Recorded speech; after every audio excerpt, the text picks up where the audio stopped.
Más de 3.000 programas, más de 100 millones de personas viéndola cada semana y un imperio construido durante más de 2 décadas. Aún así, a Cristina Saralegui la sacaron de la televisión como si todo aquello no hubiera significado nada. La echaron como basura, sin la despedida que merecía, sin homenajes y sin los honores reservados para las leyendas. Pero esa no fue la peor tragedia en la vida de Cristina Saralegui. Porque mientras la televisión parecía destruirla por fuera, por dentro llevaba décadas librando una batalla mucho más silenciosa. Una batalla que había comenzado cuando apenas era una niña y que la acompañó durante toda su vida. ¿Cómo terminó siendo expulsada la mujer más poderosa de la televisión hispana? ¿Qué heridas se escondía detrás de esa imagen de mujer fuerte que millones admiraban? La respuesta es mucho más oscura de lo que imaginas, y empezó mucho antes de que Univisión decidiera apagar las luces de su programa. Hoy descubrirás 4 momentos que cambiaron su destino para siempre. Primero, las devastadoras palabras que su propio padre le dijo cuando apenas tenía 18 años. Una frase tan cruel que la persiguió durante más de medio siglo y que terminó convirtiéndose en el combustible de toda su carrera. Después conocerás el día en que enfrentó cara a cara al hombre más poderoso de la televisión mexicana, Emilio Azcárraga Milmo. Nadie se atrevía a desafiarlo, hasta que Cristina decidió hacerlo. Más adelante reviviremos el instante más doloroso de su vida como madre. Lo que ocurrió en el 5º piso de un estacionamiento casi termina en una tragedia imposible de superar, y cambió para siempre la manera en que veía la salud mental. Y finalmente descubrirás la pregunta que su esposo le hizo una noche. Una sola pregunta, tan dura, tan directa, que la obligó a elegir entre salvar su legado o terminar exactamente igual que la persona cuyo destino había jurado no repetir. Pero antes de llegar a cualquiera de esos momentos, necesitas entender de dónde venía Cristina Saralegui. Porque su historia no comenzó en un estudio de televisión. Comenzó en un palacio. Cristina nació el 29 de enero de 1948, en una de las familias más influyentes de toda Cuba. Su abuelo era conocido como el zar del papel, un hombre cuyo poder iba mucho más allá del dinero. Controlaba la importación del papel con el que se imprimían periódicos y revistas en toda la isla. En otras palabras, tenía en sus manos una parte importante de lo que el país podía leer. Los Saralegui vivían en una elegante mansión en el exclusivo barrio de Miramar, en La Habana. Había jardines impecables, empleados domésticos, recepciones elegantes y una vida rodeada de privilegios. Cristina era la mayor de 5 hermanos y, desde muy pequeña, todos esperaban grandes cosas de ella. Parecía destinada a heredar una parte de aquel enorme legado familiar. Pero la historia tenía otros planes. En 1959, la revolución cubana encabezada por Fidel Castro cambió el destino de miles de familias, y los Saralegui fueron una de ellas. El nuevo gobierno confiscó sus propiedades, tomó el control del negocio familiar y destruyó, en cuestión de semanas, el imperio que había tardado décadas en construirse. Lo perdieron absolutamente todo. Con apenas 12 años, Cristina tuvo que abandonar la casa donde había nacido. La noche anterior a la huida escuchó a sus padres hablar en voz baja, planeando cómo escapar de Cuba. Ella creyó que era un viaje temporal. Pensó que volverían pronto. Nunca imaginó que estaba viendo su hogar por última vez. Lo peor llegó después. Mientras su madre escapaba con sus 5 hijos rumbo a Miami, su padre quedó atrapado en la isla durante 6 interminables meses. Fueron meses de miedo, incertidumbre y silencio. Nadie sabía si lograría salir con vida. Aquella niña que había crecido rodeada de lujo descubrió de golpe que todo podía desaparecer en un instante. Y sin saberlo, ese sería apenas el primer golpe de una vida marcada por pérdidas, sacrificios y una determinación capaz de desafiar al mundo entero. Miami no recibió a Cristina Saralegui con los brazos abiertos. La recibió con paredes estrechas, cuentas que no alcanzaban y un silencio que pesaba más que cualquier maleta. Atrás había quedado la mansión de Miramar. Los jardines. Los empleados. El apellido que hacía que cualquiera se levantara de su silla al escuchar Saralegui. Ahora todo cabía dentro de un pequeño apartamento donde 7 personas intentaban empezar otra vez. Cada noche, Cristina escuchaba a sus padres hablar en voz baja cuando creían que los niños dormían. «No alcanza», susurraba su madre con la voz quebrada. «Algo voy a encontrar. Tiene que salir algo», respondía su padre, aunque ni él mismo parecía creerlo. Cristina cerraba los ojos. Quería volver a Cuba. Quería despertar y descubrir que todo era una pesadilla. Pero cada mañana la realidad seguía esperándola.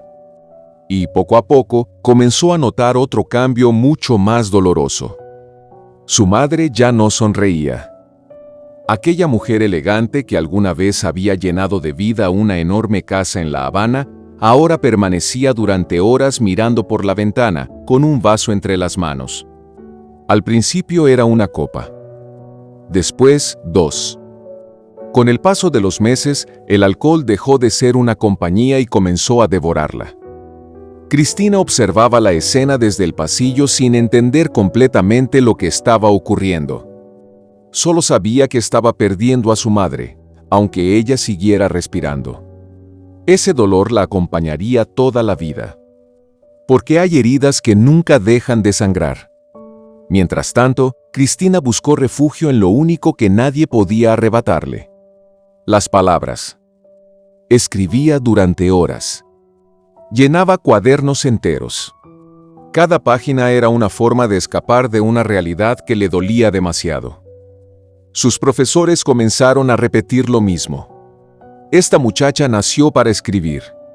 Y Cristina empezó a creer que, tal vez, ese era su destino. En 1966 ingresó a la Universidad de Miami para estudiar periodismo. Por primera vez desde que abandonó Cuba, volvió a sentir esperanza. Pero esa ilusión duró muy poco. Una tarde sonó el teléfono. Del otro lado estaba su padre.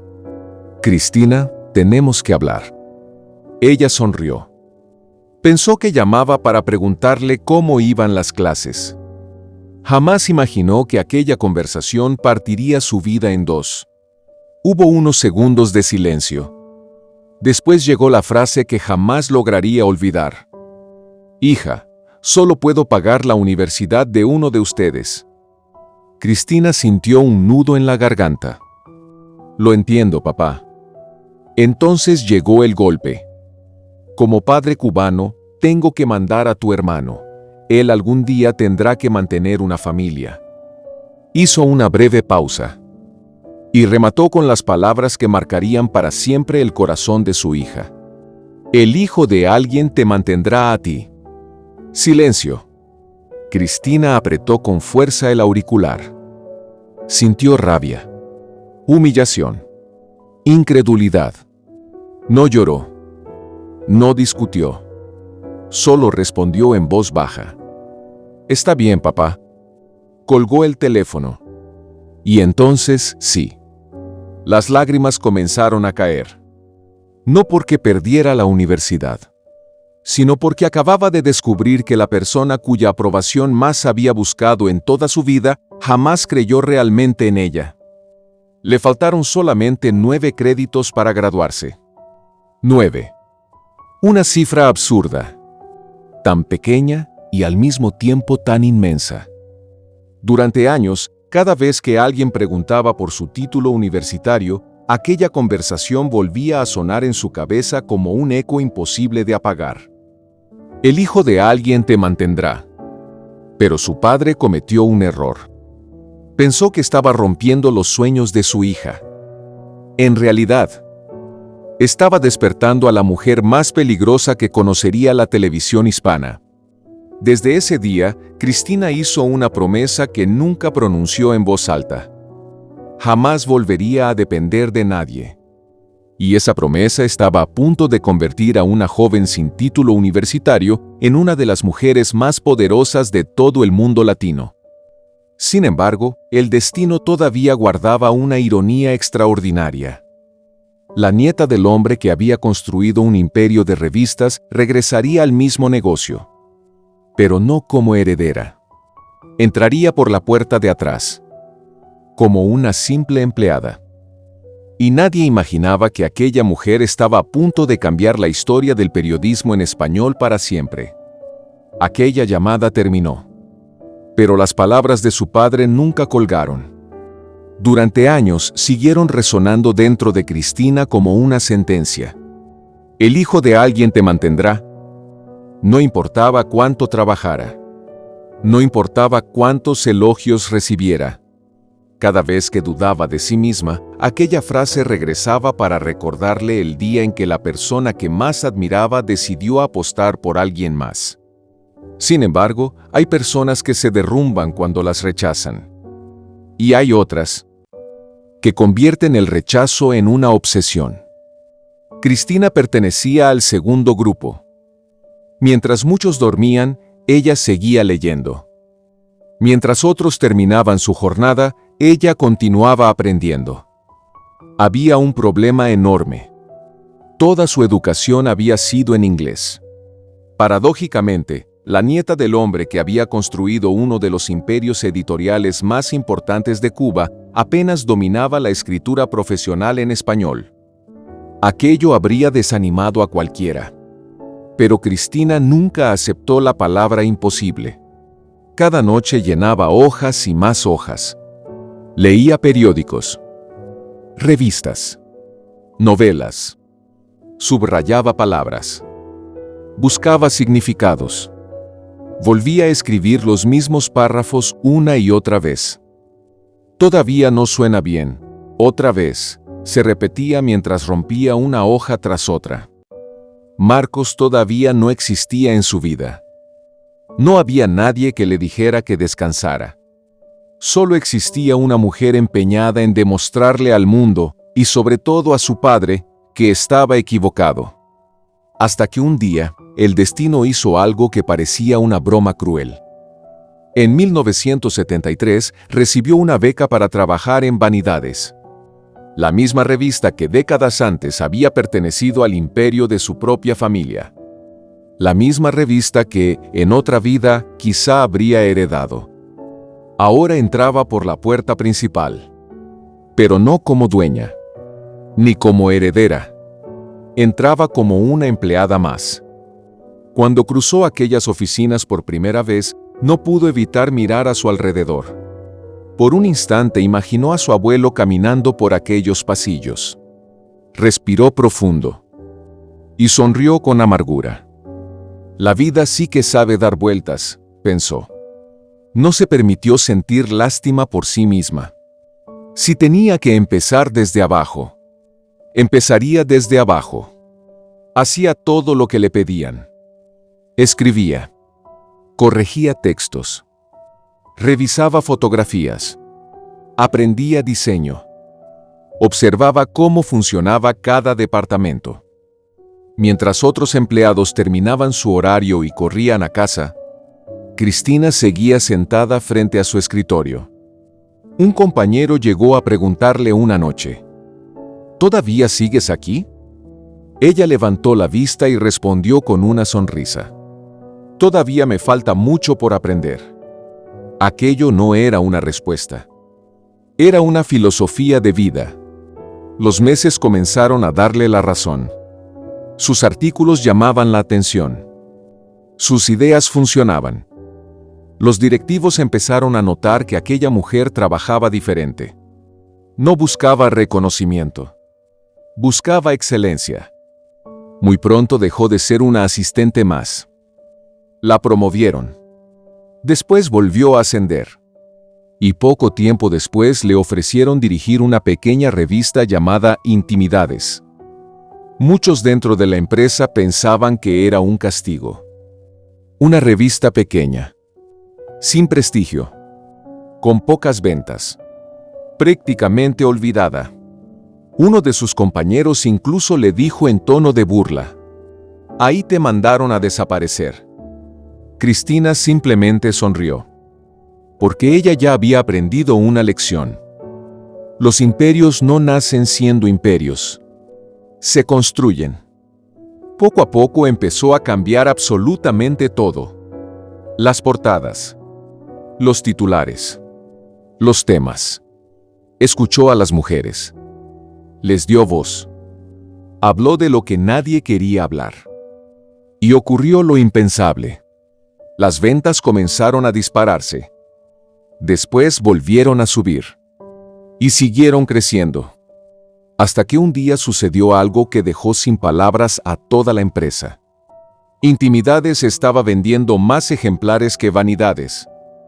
La pequeña revista que muchos consideraban un fracaso acababa de derrotar a la publicación más importante de la editorial. Los ejecutivos no podían creerlo. Aquella joven sin título universitario. La misma a la que le habían dicho que necesitaba que un hombre la mantuviera. Acababa de hacer historia. Entonces llegó la llamada que cambiaría nuevamente su vida. Cristina, queremos hablar contigo. Entró a la reunión sin imaginar lo que estaba a punto de escuchar. Uno de los directivos fue directo. Queremos que dirijas Cosmopolitan en español. Por unos segundos no dijo nada. Aquello era el sueño que cualquier editora habría querido alcanzar. Con apenas 31 años, acababa de convertirse en la mujer más poderosa del mundo editorial hispano. Cuando salió del edificio, caminó varios minutos sin rumbo. Levantó la mirada hacia el cielo. Y por primera vez recordó aquella llamada de su padre. El hijo de alguien te mantendrá. Cristina sonrió. No con orgullo. Con satisfacción. Porque la vida acababa de responder por ella. No necesitó discutir. No necesitó vengarse. No necesitó demostrarle nada con palabras. Sus logros hablaban mucho más fuerte que cualquier argumento. Sin embargo, aunque ya había conquistado el mundo de las revistas, dentro de ella comenzaba a crecer una nueva ambición. Las páginas impresas ya no le bastaban. Quería llegar a millones de personas al mismo tiempo. Quería entrar en cada hogar latino. Quería conquistar el único escenario donde todavía nadie imaginaba verla.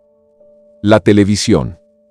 Y estaba a punto de descubrir que ese sueño sería mucho más peligroso y mucho más doloroso de lo que jamás pudo imaginar.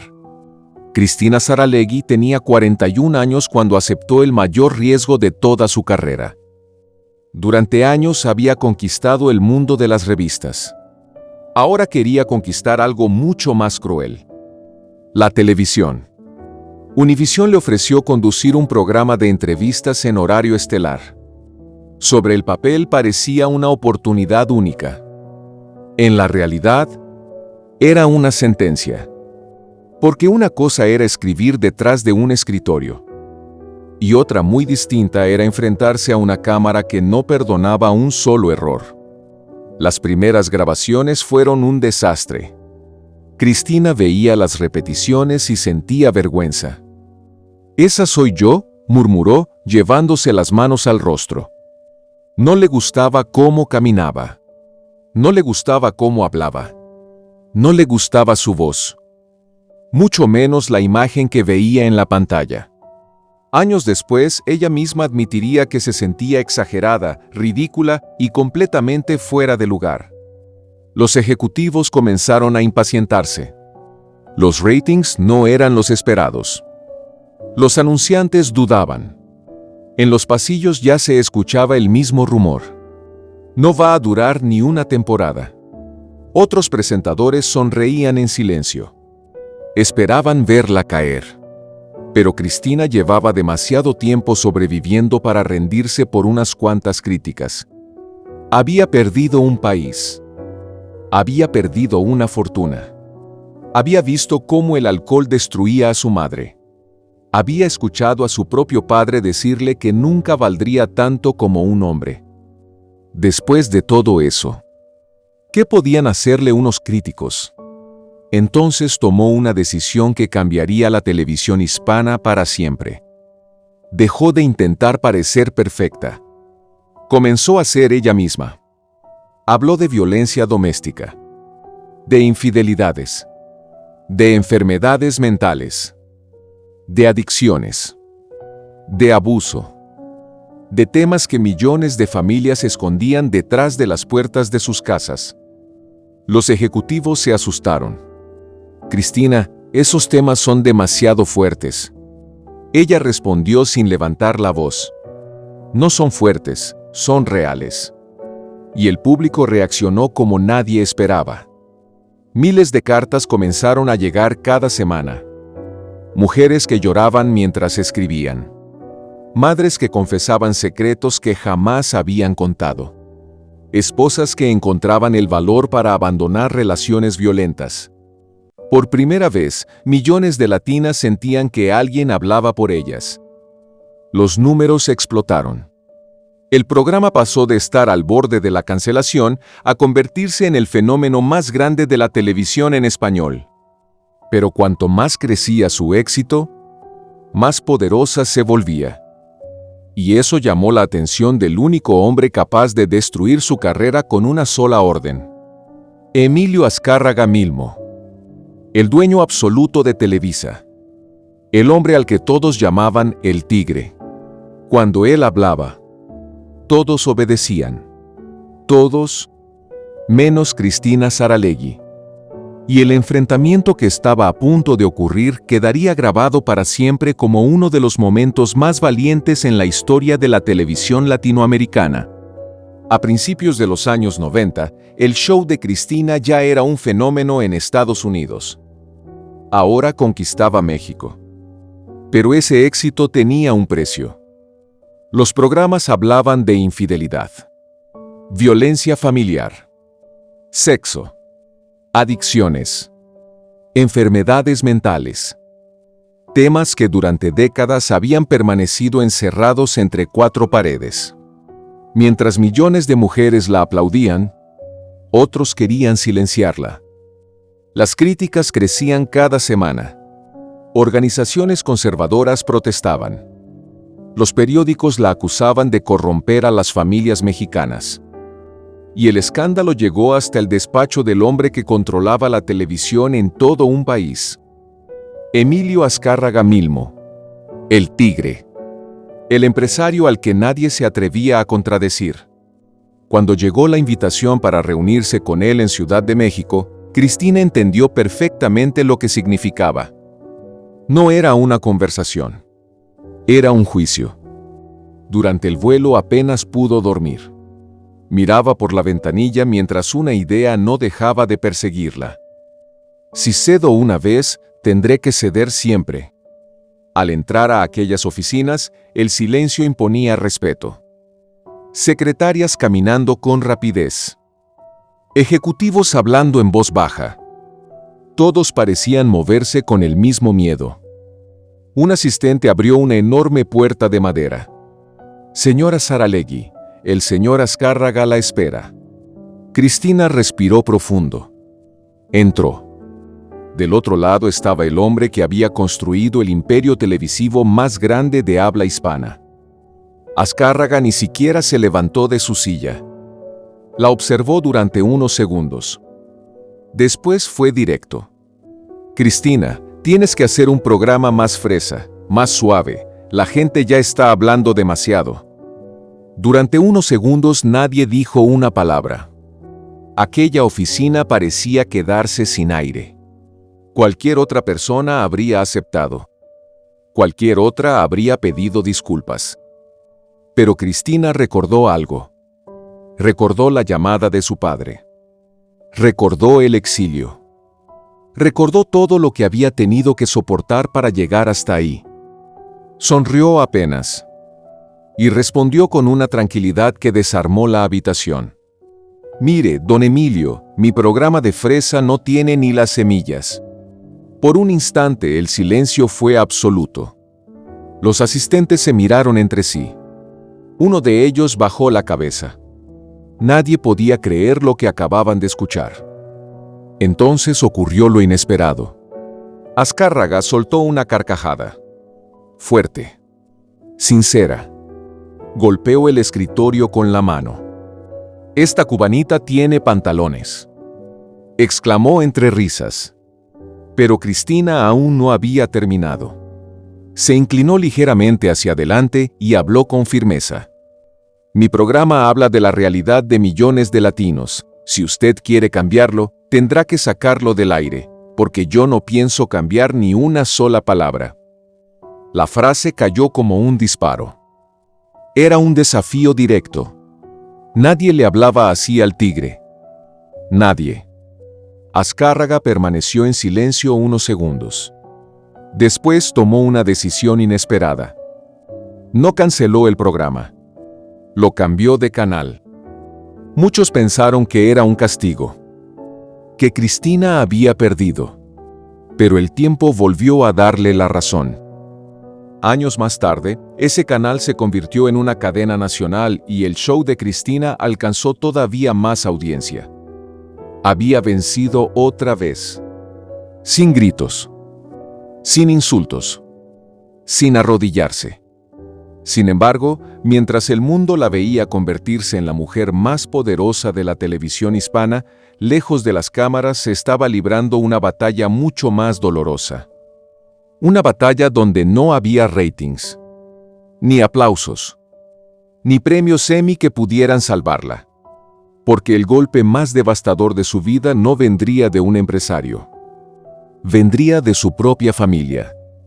Mientras millones de personas la veían sonreír cada semana, en casa, Cristina Saralegui libraba una guerra silenciosa. Una guerra que no aparecía en los titulares, ni en las portadas de las revistas, ni frente a las cámaras. Su matrimonio con Tony Menéndez llevaba tiempo desmoronándose. Al principio intentaron salvarlo. Hablaron. Discutieron. Volvieron a intentarlo. Pero había una herida que crecía con cada éxito de Cristina. Él no soportaba verla triunfar.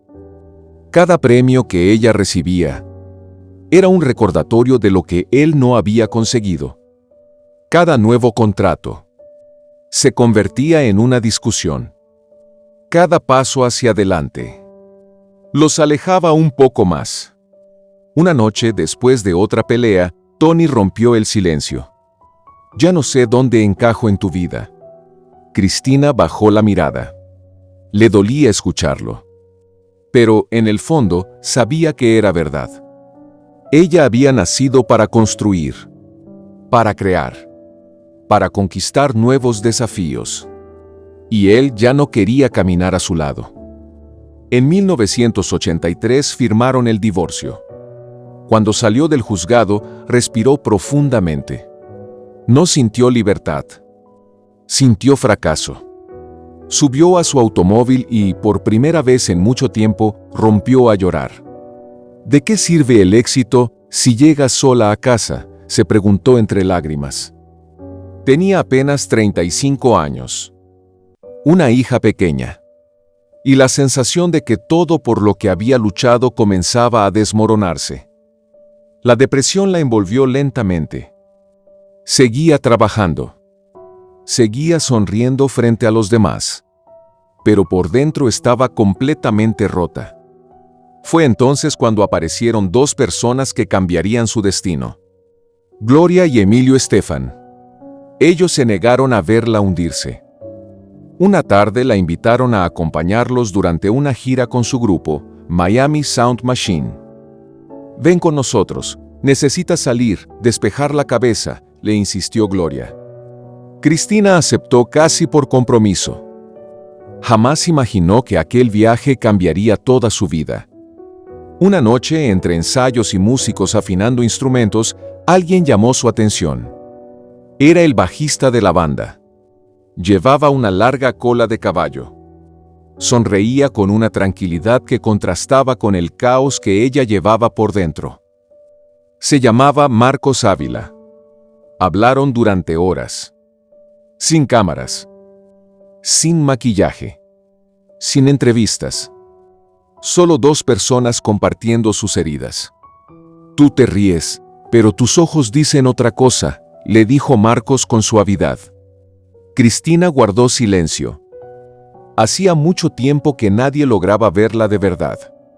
Lo que comenzó como una conversación terminó convirtiéndose en refugio, en paz, en amor. Pero había un problema. Cristina era 11 años mayor que él. La diferencia de edad provocó burlas, críticas y comentarios venenosos. Muchos aseguraban que aquella relación no sobreviviría. Cuando su padre se enteró, volvió a clavarle otra sentencia. Eso no va a durar ni 5 años. Cristina lo miró con una sonrisa llena de desafío. No importa, papá, serán los 5 años más felices de mi vida. No sabía que estaba pronunciando una de las frases más importantes de su existencia. Porque el tiempo volvería a demostrar que todos estaban equivocados. Se casaron en 1984. Y mientras el mundo apostaba por su fracaso, Marcos tomó una decisión que dejó sin palabras incluso a sus amigos. Renunció a Miami Sound Machine justo cuando la banda estaba a punto de conquistar el mundo. Dejó atrás la fama, los escenarios, las giras internacionales y una fortuna que apenas comenzaba a construirse. Lo hizo por una sola razón. Cristina. Muchos lo llamaron loco. Otros dijeron que se arrepentiría. Pero Marcos jamás miró hacia atrás. Porque entendió algo que muy pocos hombres son capaces de comprender. No siempre el amor consiste en ser la estrella. A veces, el mayor acto de amor es iluminar el camino de la persona que amas. Y aunque Cristina sentía que por fin la vida le devolvía un poco de felicidad, el destino todavía le tenía preparada la prueba más cruel de todas. Una llamada, un diagnóstico y un 5.º piso del que su hijo estuvo a punto de no regresar jamás. Para el mundo, Cristina Saralegui era invencible. La mujer que dominaba la televisión. La entrevistadora que hacía hablar a presidentes, artistas y leyendas. La reina que cada semana entraba en millones de hogares con una sonrisa inquebrantable. Pero al llegar a casa, esa reina desaparecía. Solo quedaba una madre. Y esa madre estaba comenzando a sentir un miedo que no sabía explicar. Su hijo, John Marcos, había cambiado. Ya no era el joven alegre de antes. Había días en los que hablaba sin parar, lleno de energía. Y otros en los que permanecía encerrado durante horas sin querer ver a nadie. Cristina intentaba convencerse de que era una etapa. Ya se le pasará. Todos los jóvenes cambian, se repetía. Pero, en el fondo, algo no encajaba. Una noche observó a su hijo sentado completamente solo. Miraba al vacío, como si estuviera peleando contra un enemigo invisible. Se acercó despacio. ¿Estás bien, mi amor? John levantó la cabeza. Sonrió apenas. Sí, mamá, solo estoy cansado. Pero esa sonrisa no logró engañarla. Una madre puede reconocer el dolor de un hijo incluso cuando él intenta esconderlo. Y Cristina comenzó a vivir con una angustia permanente. Hasta que llegó el día que jamás olvidaría. John conducía solo. Entró al 5.º piso de un estacionamiento. Apagó el motor. Salió del automóvil. Se acercó al borde. Abajo, solo había silencio. Y una caída que terminaría con todo. Durante unos segundos luchó contra sus propios pensamientos.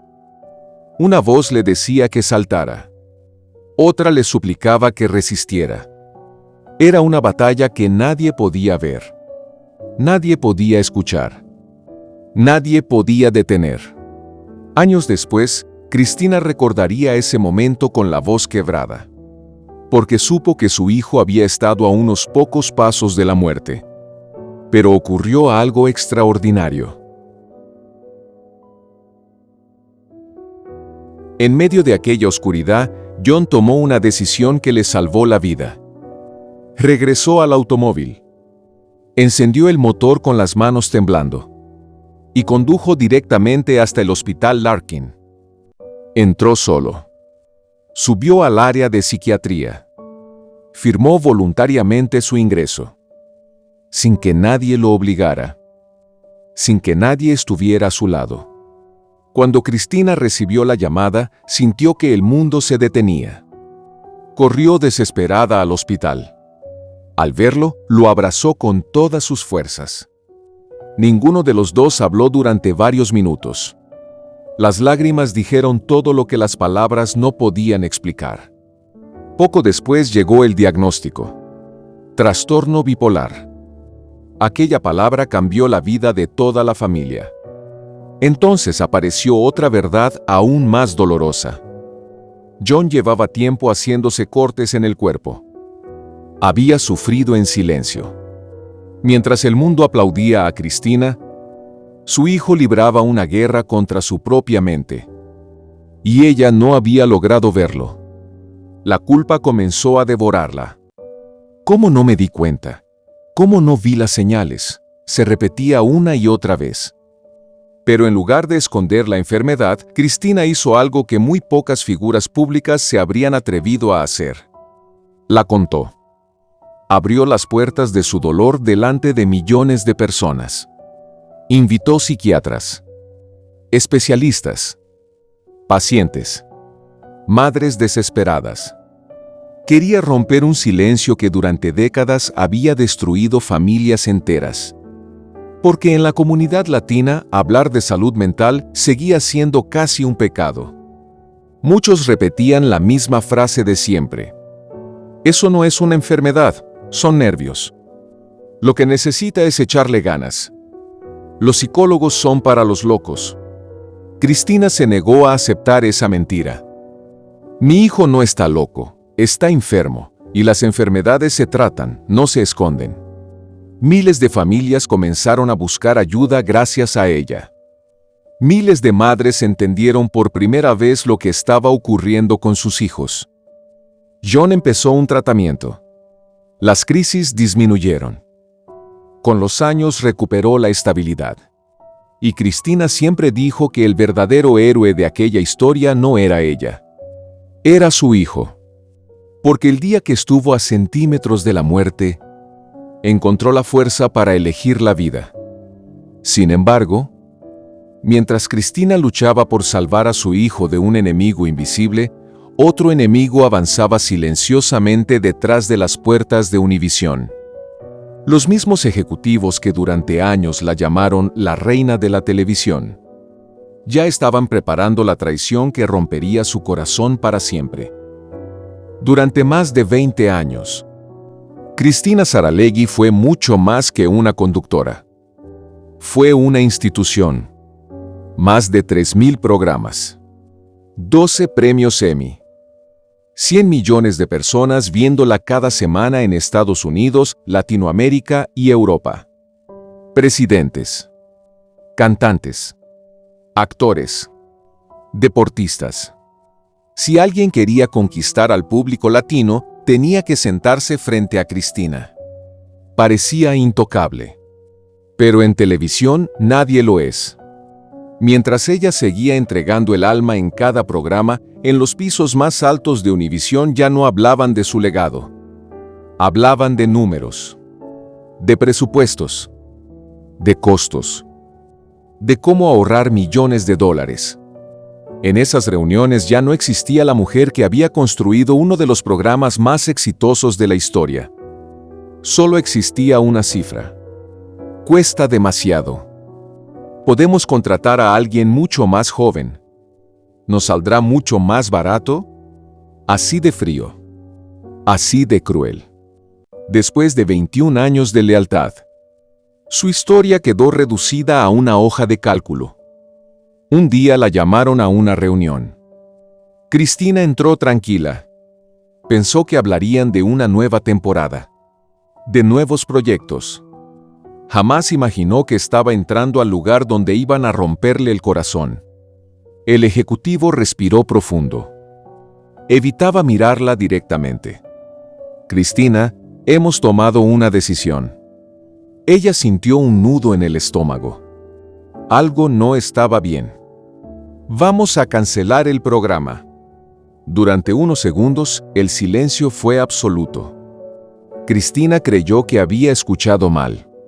¿Me estás despidiendo?, preguntó con la voz temblando. El hombre bajó la mirada. No, queremos que hagas algunos especiales para la cadena. Aquellas palabras terminaron de destrozarla. Después de entregarle su vida a esa empresa, ¿ahora pretendían ofrecerle migajas? Cristina respiró hondo. Se levantó lentamente de la silla y respondió con una dignidad que todavía hoy impresiona. ¿Especiales? No, yo no voy a hacer absolutamente nada para esta cadena. Hasta aquí llegamos. Dio media vuelta. Abrió la puerta y salió sin volver a mirar atrás. Cuando llegó al estacionamiento, Marcos la esperaba dentro del automóvil. Ella entró sin decir una sola palabra. Durante varios minutos ninguno habló. Los dos intentaban comprender lo que acababa de ocurrir. Finalmente, Marcos rompió el silencio. ¿A dónde vamos? Cristina respiró profundamente. A un bar. Necesito entender qué acaba de pasar. Pidieron 2 martinis.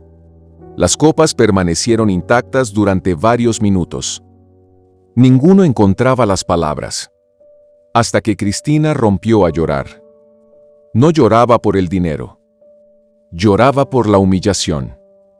Les di mi vida, susurró entre lágrimas. Solo me faltaban 2 años para retirarme con dignidad, 2 años. Pero ni eso quisieron darme. Lo que más le dolía no era perder el programa. Era perder a la familia que había construido durante más de 2 décadas. 30 empleados dependían directamente de ella. 30 familias. Y ahora tendría que ser ella quien les dijera la verdad. Al día siguiente reunió a todo el equipo. Muchos sonreían sin imaginar lo que venía. Cristina apenas pudo hablar. Las lágrimas comenzaron a caer. Nos vamos todos. Nos acaban de despedir. El estudio quedó en silencio. Algunos comenzaron a llorar. Otros bajaron la cabeza.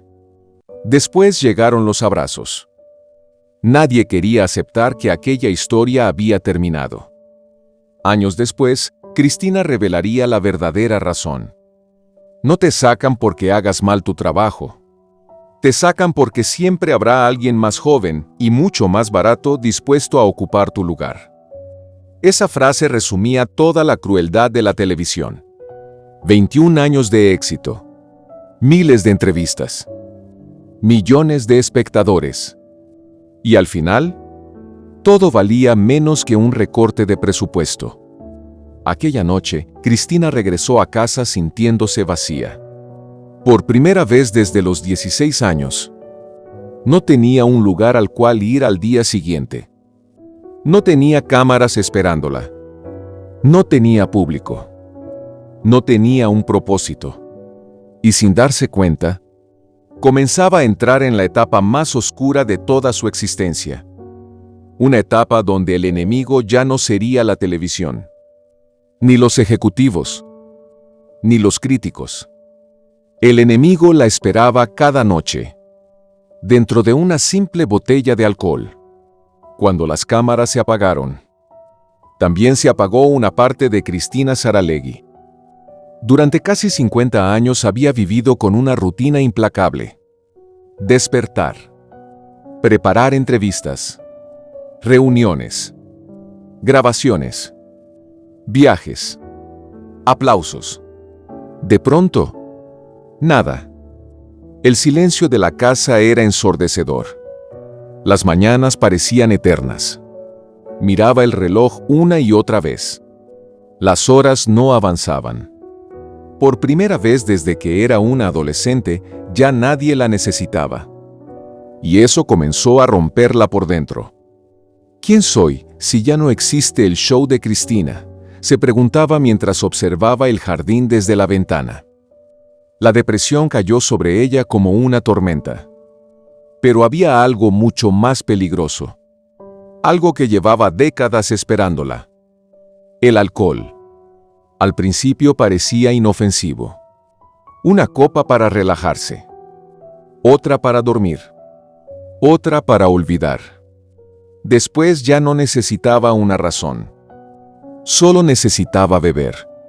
Y entonces ocurrió lo que más había temido durante toda su vida. Comenzó a parecerse a su madre, la misma mujer a la que había visto destruirse lentamente después del exilio. La misma mujer que murió prisionera de la botella. Cada vez que Cristina se miraba al espejo, sentía un escalofrío. Era como si el pasado hubiera regresado para cobrar una deuda. No, no puedo convertirme en ella, susurraba entre lágrimas. Pero la adicción no escucha promesas. Escucha debilidades. Ella misma lo reconocería años después. Tengo un borracho malo. No era una mujer que bebiera para reír. Cuando el alcohol entraba en su cuerpo, salía toda la tristeza, toda la rabia, toda la frustración. Lloraba, gritaba, se encerraba. Y después volvía a empezar. El círculo parecía no tener salida. Marcos observaba en silencio. No la juzgaba. No la humillaba. Solo esperaba el momento correcto para intervenir. Porque conocía a Cristina mejor que nadie. Sabía que no necesitaba sermones. Necesitaba despertar. Una noche, después de verla beber una vez más, se sentó frente a ella. No levantó la voz. No discutió. No lloró. Solo hizo una pregunta. Una sola. La pregunta que cambiaría para siempre la vida de Cristina Saralegui. Dime una cosa. ¿Tú cómo quieres que te recuerde la gente? Cristina levantó lentamente la mirada. Marcos continuó. ¿Como una de las periodistas más grandes que ha tenido la televisión? ¿O como una vieja borracha? El tiempo pareció detenerse. Aquellas palabras fueron un golpe directo al corazón. No porque fueran crueles, sino porque eran verdad. En ese instante dejó de ver a Marcos. Frente a ella apareció el rostro de su madre. Las noches de alcohol. Los gritos. El dolor. La enfermedad. La muerte. Todo volvió de golpe. Cristina rompió en llanto. No podía respirar. Sentía que estaba mirando el futuro que más había temido. Y tomó una decisión definitiva. Nunca más. Nunca más voy a volver a beber. Desde ese día dejó el alcohol por completo. De un día para otro. Sin excusas. Sin medias tintas. Eligió salvar su vida antes de que fuera demasiado tarde.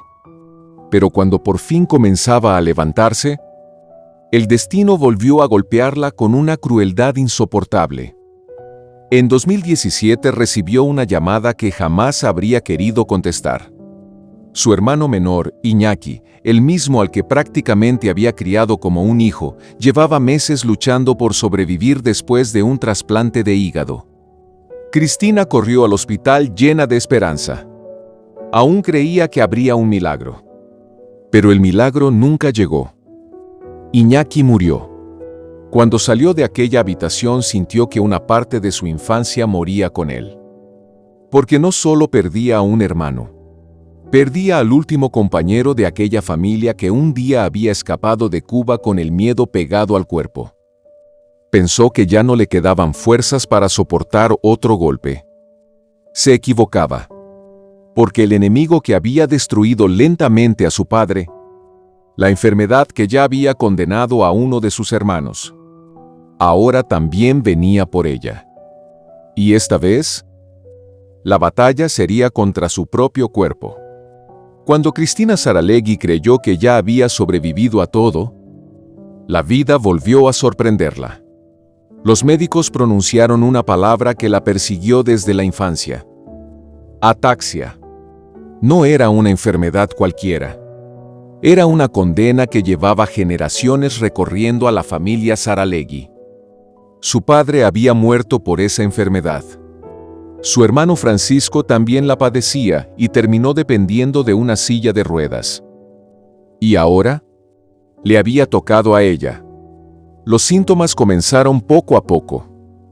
Primero fueron pequeños problemas para mantener el equilibrio. Después llegaron los tropiezos, las caídas, la debilidad en las piernas. Hasta que un día los médicos descubrieron una peligrosa acumulación de líquido en su cerebro. La cirugía era inevitable. Mientras la preparaban para entrar al quirófano, Marcos le tomó la mano con fuerza. Todo va a salir bien. Cristina intentó sonreír. Pero por primera vez en mucho tiempo sintió miedo. No miedo a morir. Miedo a despertar y no volver a caminar. La operación fue un éxito. Pero comenzó una batalla aún más difícil. Aprender a caminar otra vez. Como un niño. Paso a paso. Aferrándose a las barras de rehabilitación. Cayéndose. Levantándose. Volviendo a intentarlo. Una fisioterapeuta intentó animarla. Por hoy es suficiente. Cristina negó con la cabeza. No. Una vez más. Siempre una vez más. Cada paso era una victoria contra una enfermedad que quería arrebatarle su independencia. Cada caída fortalecía todavía más su carácter. Con el paso de los años también aparecieron otros problemas. Una extraña artritis genética. Una cirugía de cataratas. Tratamientos constantes. Inyecciones dolorosas. Y una vez más, Marcos seguía ahí.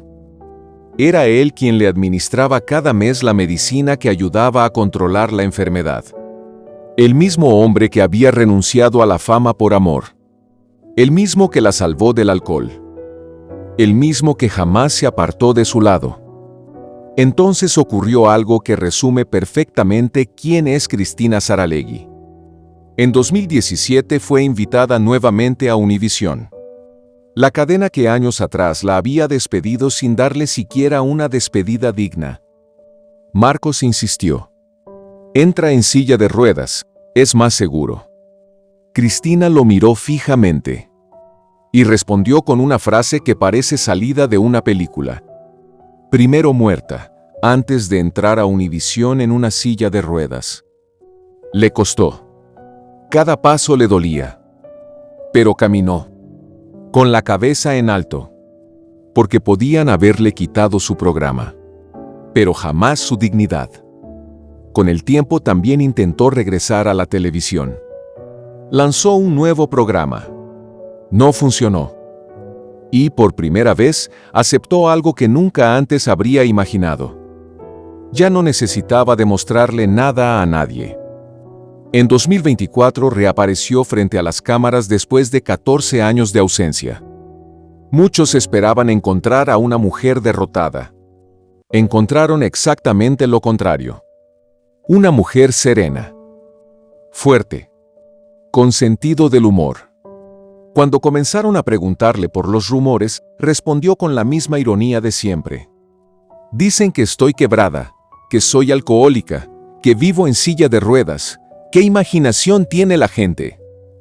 Y entonces confesó algo que conmovió a millones. Durante toda su vida aprendió a ser periodista, a ser empresaria, a ser una figura pública. Pero apenas ahora estaba aprendiendo a ser simplemente mujer, madre, abuela, esposa. A disfrutar el tiempo que durante décadas le robó el trabajo. Porque entendió que el mayor éxito no era un premio Emmy, ni un récord de audiencia, ni una estrella en Hollywood.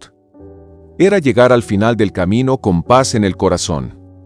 Hoy, Cristina Saralegui ya no vive para demostrar que su padre estaba equivocado. La vida ya respondió por ella. A aquella joven que le dijeron que un hombre tendría que mantenerla, terminó construyendo un imperio. A la mujer que quisieron callar, la convirtieron en la voz de millones de latinas. A la conductora que despidieron como si fuera un número, El público nunca dejó de llamarla la reina de la televisión hispana. Y quizá esa sea la mayor lección de toda esta historia. No importa cuántas veces la vida te arrebate todo. No importa cuántas personas te digan que no eres suficiente. No importa cuántas veces tengas que empezar desde cero. Lo único que realmente define a una persona es la decisión de levantarse una vez más. Cristina Saralegui perdió su país. Perdió su fortuna. Perdió a su madre. Casi pierde a su hijo.